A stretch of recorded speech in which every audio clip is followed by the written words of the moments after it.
24 گھنٹوں سے زیادہ گزر گئے، سانحہ پیمز کی وجوہات کا پتہ نہ چل سکا۔ وزیر اعظم کی تحقیقاتی کمیٹی عبوری رپورٹ آج پیش کرے گی۔ قومی اسمبلی کی قائمہ کمیٹی برائے صحت کا ڈیوٹی ڈاکٹرز اور عملے کو معطل کرنے کا مطالبہ۔ وفاقی وزیر صحت مصطفیٰ کمال کو بھی مستعفی ہونے کا مشورہ۔ چیئرمین قائمہ کمیٹی کا خود تحقیقات کا بھی اعلان۔ غم سے نڈھال والدین کا بچوں کی شناخت کے لیے DNA کرانے کا مطالبہ۔ تحقیقات کے لیے اسلام آباد ہائی کورٹ میں جوڈیشل کمیشن بنانے کی درخواست دائر۔ ایگزیکٹو ڈائریکٹر پیمز کا استعفیٰ دینے سے انکار۔ اسپتال انتظامیہ نے اپنی تحقیقاتی کمیٹی بھی بنا دی۔ حکومت کا جاں بحق بچوں کے لواحقین کے لیے 50 لاکھ روپے فی کس امداد کا اعلان۔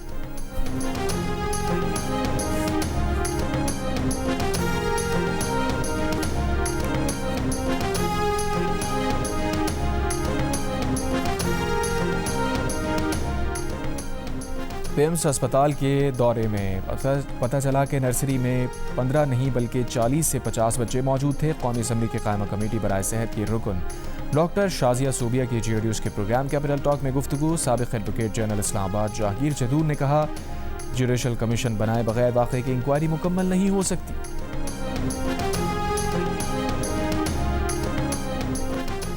وزیر صحت مصطفیٰ کمال نے اپنے استعفے کے متعلق سوال کی تردید نہیں کی۔ پروگرام کیپٹل ٹاک میں میزبان حامد میر نے مصطفیٰ کمال سے سوال کیا کہ آپ نے وزیر اعظم کو اپنے ہاتھ سے لکھا استعفیٰ بھجوایا مگر وزیر اعظم نے استعفیٰ قبول نہیں کیا۔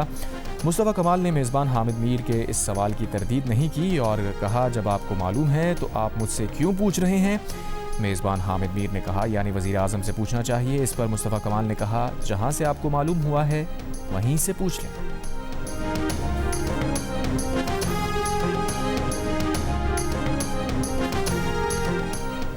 ثالثوں نے ہرموز کھولنے کی شرائط مانگی ہیں، فہرست تیار کی جا رہی ہے۔ ایرانی قومی سلامتی کونسل کے سربراہ محسن رضائی کی گفتگو، کہا شرائط میں خطے میں جنگ کا خاتمہ بھی شامل ہے۔ بتایا عمان کے ساتھ آبنائے ہرموز میں بحری گزرگاہ کے قیام پر اتفاق ہو گیا۔ گزرگاہ کا کچھ حصہ عمانی اور کچھ ایرانی سمندری حدود میں ہوگا۔ امریکہ نے شرائط مان لی تو جہاز مخصوص راستے سے ہرموز عبور کر سکیں گے۔ محسن رضائی نے ٹرمپ کے بیٹے کو قتل کرنے کے ایرانی سازش کے الزامات جھوٹ قرار دے دیے۔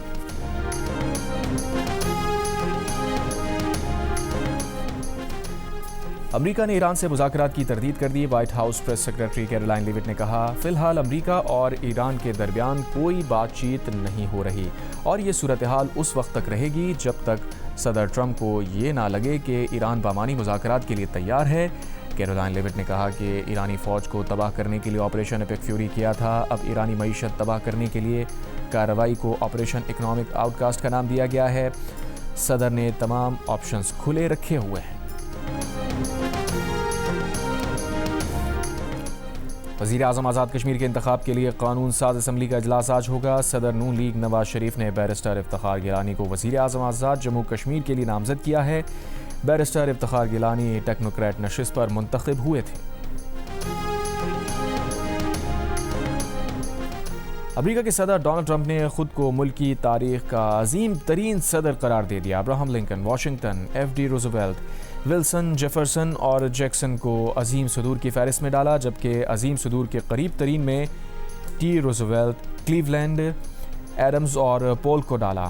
کلنٹن سمیت 12 صدور کو اوسط قرار دیا، 6 صدور کو اوسط سے بھی نیچے درجے کا قرار دیا، جبکہ بائیڈن، اوباما، کارٹر، گرانٹ اور ہارڈنگ کا نام ناکام صدور میں قرار ڈالا۔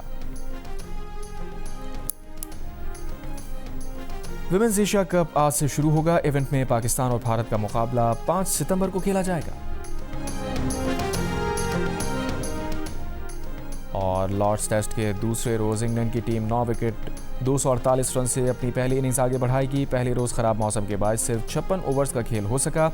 پاکستان کے محمد عباس نے 4، محمد علی نے 3 اور خرم شہزاد نے 1 کھلاڑی کو آؤٹ کیا۔